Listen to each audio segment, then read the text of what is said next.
Welcome to the story. Don't forget to like, subscribe and support me.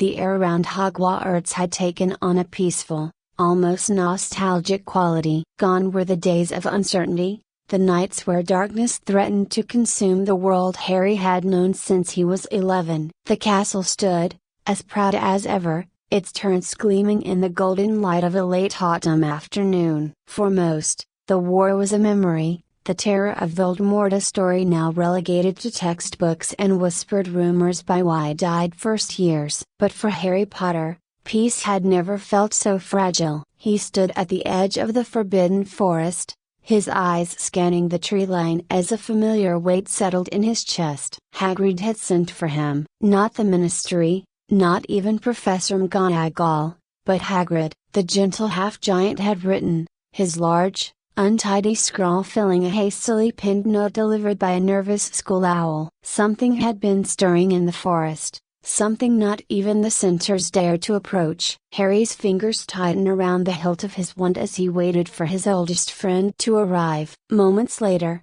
Hagrid emerged from the trees, his hulking figure casting long shadows over the grass as he approached. "Harry," he called, his voice low and cautious. "Good you could come." Harry nodded. "What's going on, Hagrid?" "Your letter didn't say much." Hagrid's beetle-black eyes flicked toward the forest. "I didn't want to worry anyone else, not yet. But something's wrong in there." "Real wrong." He hesitated, his massive hands fidgeting with the clasp of his coat. "It's the creatures, Harry. They're disappearing." First, it was just the smaller ones, the ones no one really notices. But now, even the centaurs are nervous. They say there's a place, deeper than anyone's gone before. The Dark Forest. The Dark Forest? Harry frowned. "I thought the Forbidden Forest was dangerous enough." "It's different," Hagrid muttered. "This part.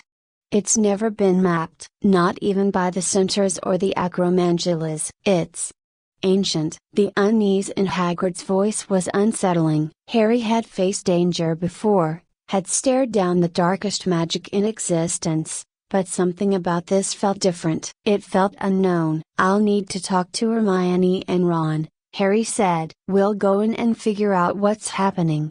The next day, Harry, Hermione, and Ron gathered at Hogwarts, the weight of their shared history palpable in the air as they stood before the gates once more. They had been through so much together, and now, it seemed, the fates had called them back to the place where it all began. "Feels strange being back, doesn't it?" Ron remarked, glancing up at the castle. "Almost like we're students again." Hermione smiled faintly. "Except now we're supposed to be the experts." Harry didn't respond. His mind was already on the forest, on what might be waiting for them deep within the unexplored depths. They were older now, wiser, but the uncertainty remained. The Forbidden Forest had always been a place of danger, but the Dark Forest, this was something else entirely. They met Hagrid at the edge of the forest at dusk, where the fading light cast eerie shadows between the trees. He handed each of them a small vial of bright blue liquid. "What's this?" Ron asked,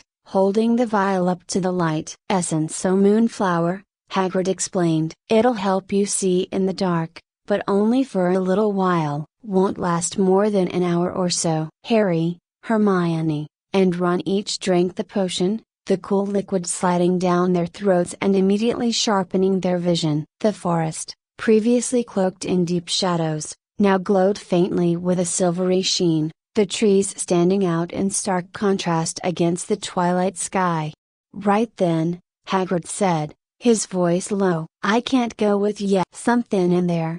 "Well, let's just say I don't think I'd make it out. But if anyone can figure it out, it's you three." With a final nod, Harry led the way into the forest, the familiar sounds of rustling leaves and distant howls gradually fading as they ventured deeper. The Forbidden Forest had always felt alive, but now it was as though the forest itself was holding its breath, waiting for something to happen. Hours passed as they made their way through the thickening trees, the air growing colder with every step. The deeper they went, the stranger the forest became. The trees grew taller, their branches twisting together like the gnarled fingers of ancient giants, blocking out even the faintest hint of moonlight. "This isn't normal," Hermione whispered, her voice barely audible in the stillness. "The magic here.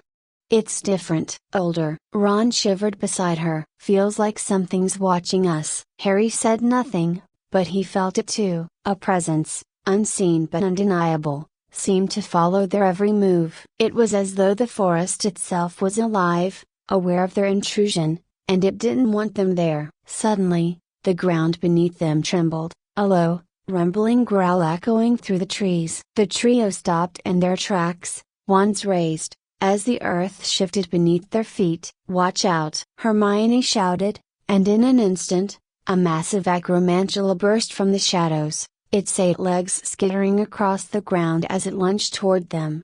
Harry reacted instinctively, casting a stunning spell that knocked the creature back, but more were coming. From the darkness, the faint glint of eyes appeared, dozens of them, all focused on the 3 wizards. "We can't fight them all," Ron yelled, backing up as another acromantula charged forward. "Brotgo!" Hermione shouted, casting a shield charm just in time to deflect the nearest spider's attack. The air filled with the sounds of spells being cast and the screeches of the acromantulas as Harry, Hermione, and Ron fought to hold them off. For every spider they stunned or repelled, 2 more seemed to take its place, until they were completely surrounded. "We need to get out of here," Harry shouted, his voice strained as he cast another stunning spell. But there was no way out. The trees loomed overhead, their branches tangled so tightly that not even magic could penetrate them. And then, just as suddenly as it had begun, the attack stopped. The acromantulas withdrew, their massive bodies disappearing into the shadows without a sound. The forest was silent once more, but the danger hadn't passed. "What just happened?" Ron panted, still gripping his wand tightly. "They weren't trying to kill us," Hermione said, her brow furrowed in confusion. "They were testing us." Harry nodded grimly. "We're not welcome here." Hours passed as they ventured deeper into the dark forest, the sense of unease growing with every step. The trees grew taller, the shadows darker, and the very air seemed to hum with ancient magic. Finally, they reached a clearing, and in the center stood an ancient stone altar, its surface covered in runes so old that even Hermione had to squint to make them out. "This is it," she whispered, tracing her fingers over the symbols. "This is what the centaurs were talking about." The heart of the dark forest. Harry stepped forward, his gaze fixed on the altar. There was power here, a dark, pulsing energy that seemed to radiate from the stone itself. He could feel it, thrumming beneath his skin, calling to him. But before he could take another step, a figure emerged from the shadows. The figure stepped out from the shadows, his long black cloak barely rustling as he moved with an eerie grace, almost gliding over the forest floor. His face was concealed by the hood of his cloak, but Harry could feel the malevolent energy radiating from him. His wand was already in hand, though he hadn't raised it yet. "Who are you?" Harry called out, his voice steady but low, ready for any confrontation. The figure's laugh was a soft, cold chuckle, the kind that raised the hairs on the back of Harry's neck. "You come into my forest, into the very heart of its power, and ask who I am?" His voice was smooth, like silk sliding across glass. "I am Morvis, master of the creatures you fought, and the rightful heir to the magic of the dark forest." Ron stepped forward, raising his wand, his jaw tight. "What do you want with this place?" "What do I want?" Morvis echoed, as if amused by the simplicity of the question. "I want what any true wielder of power desires: control." "This forest holds ancient forces, older than your ministry, older than Hogwarts. Whoever controls this forest controls the very balance of magic." "That's not going to happen," Harry said firmly, his grip on his wand tightened, his knuckles turning white. "We won't let you use this place to hurt anyone." Morvis's hood tilted, and though Harry couldn't see the man's face, he could feel his smirk. "You've always been so predictable, Harry Potter, always playing the hero, always thinking you can stop the inevitable. He lifted his hand, and from behind him, the forest seemed to shift and breathe, like the ground itself was waking up. Shadows rippled through the trees, and the clearing suddenly felt colder. Harry's heart pounded in his chest, but he didn't hesitate. Stupefy! He shouted, sending a stunning spell directly at Morvis. But the dark wizard flicked his hand, and the spell dissolved into the air before it could reach him. "You'll have to do better than that," Morvis said coolly. Before Harry could respond, the ground beneath them trembled again, and with a rumbling growl, a massive creature emerged from the forest. It was unlike anything Harry had ever seen before. Taller than a hippogriff, with scales that glistened in the faint light and sharp, jagged horns that protruded from its head. Its eyes were glowing a red, filled with an ancient rage. "A morticorn," Hermione gasped, her eyes wide with fear. "It's supposed to be extinct." "Not extinct," Morvis corrected, "merely hidden." "Until now," the morticorn roared, a sound that reverberated through the clearing and made the very air shake. It charged at them with terrifying speed, its massive hooves thundering against the ground. "Brotgo!" Hermione shouted, casting a shield charm that enveloped all three of them. The morticorn's attack collided with the barrier, and for a moment, the shield held. But the creature's strength was immense, and cracks began to appear in the magical barrier. "We can't hold it off like this," Hermione yelled over the deafening roar of the morticorn. "Split up," Harry commanded. "It can't follow all of us at once." Without hesitation, they broke in different directions, running through the clearing as the morticorn's eyes followed them, its fury growing with each passing second. Harry darted behind a large stone, his mind racing as he tried to think of a way to stop the creature. It wasn't like fighting Death Eaters or even the Acromantulas. This was raw, ancient magic, something far beyond the ordinary. He glanced over to where Hermione was furiously flipping through her beaded bag, searching for something, anything, that could help. Ron was keeping the morticorn distracted, firing spell after spell at the creature, though none seemed to slow it down for more than a moment. Suddenly, Hermione's face lit up. "The basilisk venom!"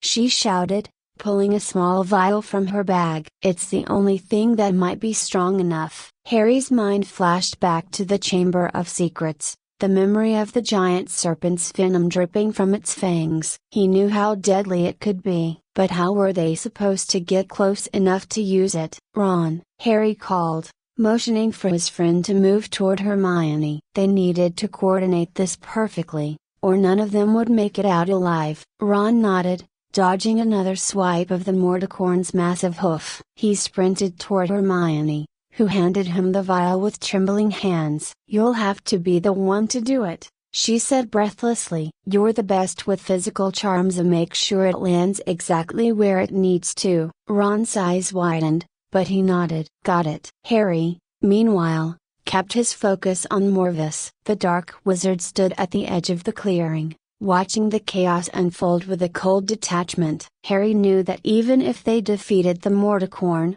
Morvis wouldn't go down so easily. But first, they had to survive this. "Keep its attention on me," Harry called out to Ron, who had already prepared his next spell. With a deep breath, Ron aimed his wand, muttering a soft incantation under his breath. The vial glowed briefly in his hand before he launched it into the air with a powerful flick of his wrist. The vial arced through the air, spinning in slow motion, and as the morticorn lunged toward Harry with its massive jaws wide open, the glass shattered against the creature's tough hide. For a moment, nothing happened. Then, with a horrific screech, the morticorn reared back, its entire body convulsing as the venom seeped into its skin. The ground shook violently as the creature thrashed, trying to fight the deadly venom now coursing through its veins. With a final, ear-splitting roar, the morticorn collapsed to the ground, its massive body heaving once before it went still. For a moment,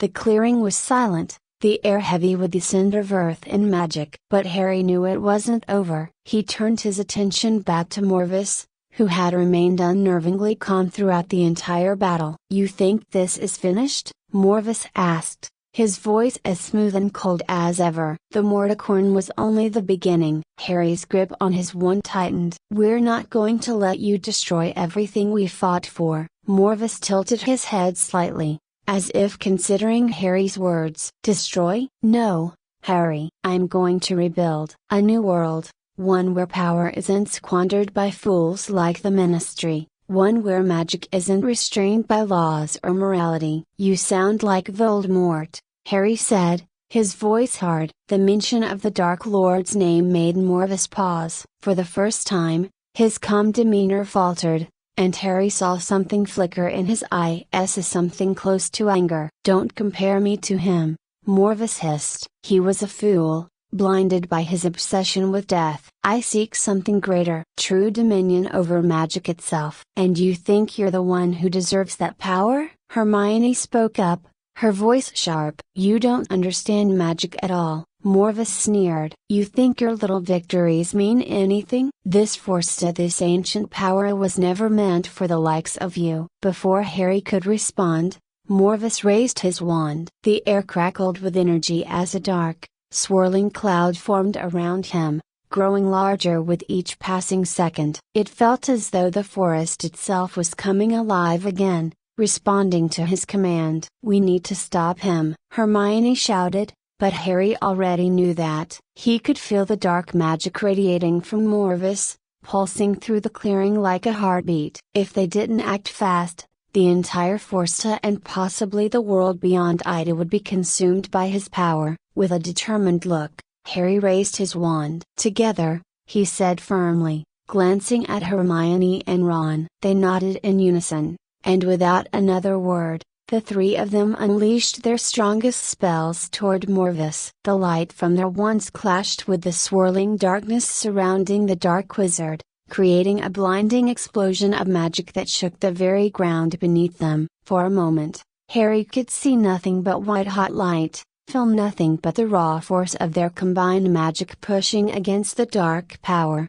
And then, with a deafening crack, the dark clouds surrounding Morvis shattered, dissolving into the air like mist in the morning sun. The force of the blast sent Harry, Hermione, and Ron stumbling backward, but they quickly regained their footing, their wands still raised. When the smoke cleared, Morvis was gone. The forest was silent again, but this time, it felt different. The oppressive weight that had hung over them since they'd entered the dark forest had lifted, and the air felt lighter, cleaner. "It's over," Ron breathed, lowering his wand. Harry nodded, though a part of him still felt uneasy. Morvis had disappeared, but the power he had tapped into still lingered in the forest. The ancient magic was too dangerous to leave unchecked. "We need to seal it," Hermione said, as if reading Harry's thoughts. "The dark forest's magica, it can't be left like this." Harry agreed. Together,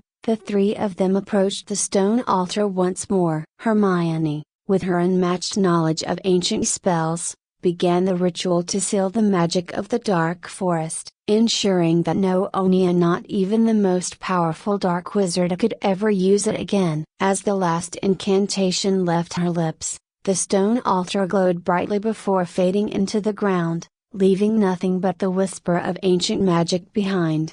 It was done. They stood in silence for a moment, each of them processing the enormity of what had just happened. The dark forest had been tamed, its ancient power contained once more. But Harry knew that this wasn't the end. There would always be new threats, new dangers lurking in the shadows. But for now, at least, they had one. They made their way back to the edge of the forbidden forest, where Hagrid was waiting for them. The moment he saw them, his face broke into a wide grin, his eyes glistening with relief. "You did it," Hagrid said, his voice filled with pride. "I knew you would." Harry smiled faintly, though his mind was still heavy with the weight of what they had just experienced. "Yeah, we did." As they walked back to Hogwarts, the castle's familiar silhouette growing larger in the distance, Harry glanced at his friends. They had been through so much together, faced so many dangers, and yet here they were, still standing,